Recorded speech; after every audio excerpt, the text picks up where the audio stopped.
તો ગાઈસ ભજીયા તો રેડી થઈ જશે. હવે હું મારા મમ્મીને આલવા જાઉં છું. પહેલાં લાઇટ બંધ કરી દઉં 2 મિનિટ હો,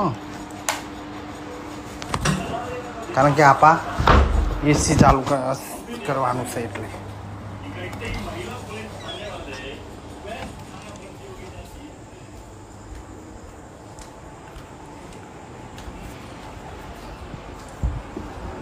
ત્યારે લે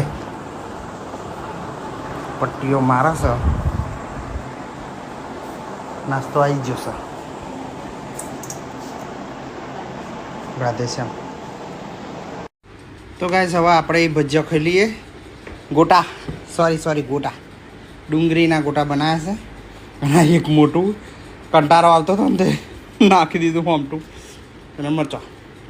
તો ચાલો ગાઈસ નાસ્તો કરવા, અને પ્લીઝ ફોલો કરો, લાઈક કરો.